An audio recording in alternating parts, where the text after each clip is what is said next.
Hello friends, welcome to my channel Multi-Champ. మన Multi-Champ లో ఇవాల్టి స్పెషల్ చికెన్ రోల్స్. ఆగండి దీనికి చాలా ఐటమ్స్ కావాలేమో అని హైరాణ మాత్రం పడకండి. మోస్ట్లీ సండేస్ మనం ఇంట్లో చికెన్ ఫ్రై చేసుకుంటాం కదా, దాంతోనే సింపుల్ గా ఈ చికెన్ రోల్స్ తయారు చేసేసుకుందామా? మరి ఇంకెందుకు ఆలస్యం, లెట్స్ స్టార్ట్. ముందుగా మనం రెగ్యులర్గా చేసుకునే చికెన్ ఫ్రైని తీసుకొని అందులో ఉన్న బోన్స్ అన్ని తీసేసుకొని ఇలా స్మాల్ పీసెస్గా కట్ చేసుకోవాలి. ఇప్పుడు ఒక మిక్సింగ్ బౌల్ తీసుకొని అందులో 2 కప్పులు మైదా,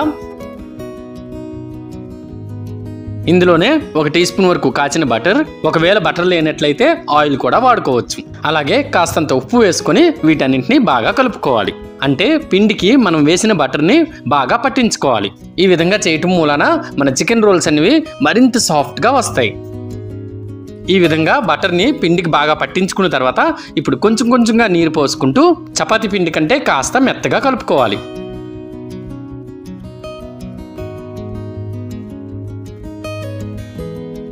ఇదిగోండి, మనం కలుపుకున్న పిండి ఈ విధంగా ఉండాలి. చూసారా ఎంత సాఫ్ట్గా ఉందో? ఇప్పుడు ఈ విధంగా కలుపుకున్న పిండిని 15 నిమిషాల పాటు మూత పెట్టుకొని పక్కన పెట్టుకోవాలి. 15 to 20 మినిట్స్ తర్వాత ఇంకొక మిక్సింగ్ బౌల్ తీసుకొని ఇందులో 2 కోడిగుడ్లను పగలగొట్టుకొని వేసుకొని వీటిని బాగా బీట్ చేసుకోవాలి. ఆగండి, ఎగ్స్ని బీట్ చేసుకునే ముందు కాస్తంత ఉప్పు కూడా వేయాలండి. ఇప్పుడు ఎగ్స్ని బాగా బీట్ చేసేసుకోండి. ఈ విధంగా బీట్ చేసుకున్న ఎగ్స్ని పక్కన పెట్టుకొని మనం ముందుగా కలిపి పెట్టుకున్న పిండి ఎలా ఉందో చూసేద్దాం పదండి. 15 to 20 మినిట్స్ పిండి నానాక చూడండి పిండి ఎంత సాఫ్ట్గా తయారైందో. ఇప్పుడు ఇంకోసారి పిండిని బాగా కలుపుకున్నాక మనకు నచ్చిన సైజులో బాల్స్ని ప్రిపేర్ చేసుకోవాలి.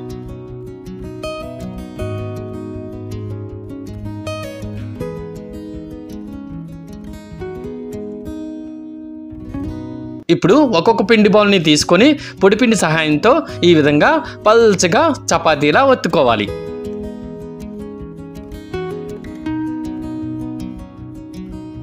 చూసారు కదా, ఈ విధంగా పల్చగా ఒత్తుకున్న చపాతీ మీద కాస్తంత ఆయిల్ వేసుకొని చపాతీ మొత్తానికి ఈవెన్గా స్ప్రెడ్ చేసుకోవాలి.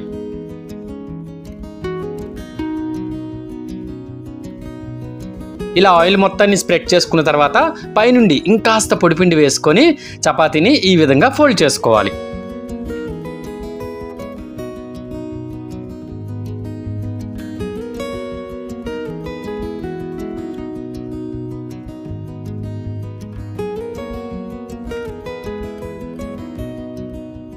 ఈ విధంగా ఫోల్డ్ చేసుకున్నాక ఇప్పుడు ఈ విధంగా రౌండ్ చేసుకోవాలి.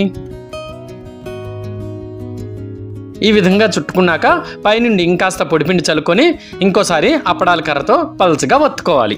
అండ్ ఇంకో విషయం ఏంటంటే, ఈ చపాతీ ఒత్తుకున్నంత సేపట్లో మనం ఏం చేయాలంటే స్టవ్ మీద ఒక ప్యాన్ పెట్టుకొని దీన్ని మీడియం ఫ్లేమ్లో బాగా వేడెక్కనివ్వాలి. ఇదిగోండి, ప్యాన్ కూడా వేడెక్కిపోయింది కదా. ఇప్పుడు మనం ఈ చపాతీని కాల్చుకుందాం. చపాతీని కాల్చేటప్పుడు గుర్తుంచుకోవాల్సిన విషయం ఏంటంటే, మరీ హై ఫ్లేమ్లో కాకుండా మీడియం ఫ్లేమ్లో ఈ చపాతీని జాగ్రత్తగా కాల్చుకోవాలి. చపాతీని 2 వైపులా ఈ విధంగా కాల్చుకున్నాక ఇప్పుడు పైనుండి కాస్తంత ఆయిల్ వేసుకొని ఇంకోసారి కాల్చుకోవాలి.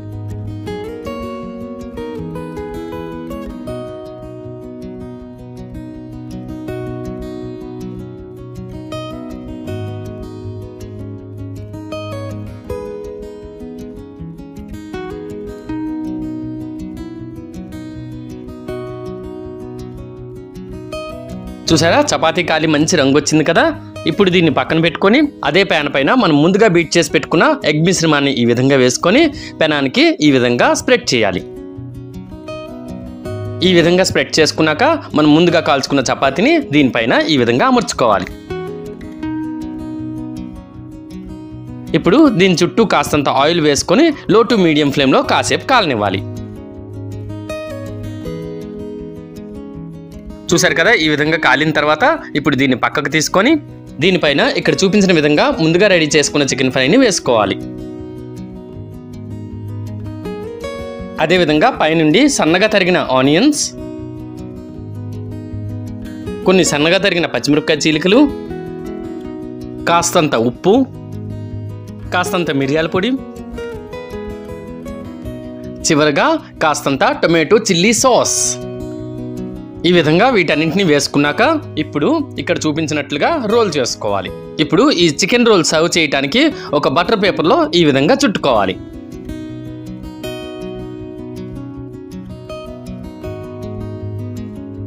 చూసారు కదా, ఈ విధంగా బటర్ పేపర్ని అయితే చుట్టేసుకున్నాం కదా. ఇప్పుడు ఈ వేడి వేడి చికెన్ రోల్ని ఇంటిల్లిపాది సర్వ్ చేసుకుని హ్యాపీగా ఎంజాయ్ చేయండి. మేము కూడా మా ఇంట్లో వాళ్ళందరం కలిసి చాలా అంటే చాలా ఎంజాయ్ చేసాం. నాకైతే ఫ్రెండ్స్ చాలా అంటే చాలా నచ్చేసింది. నా మాట విని ఫ్రెండ్స్ మీరు కూడా ఒకసారి తప్పకుండా ట్రై చేయండి.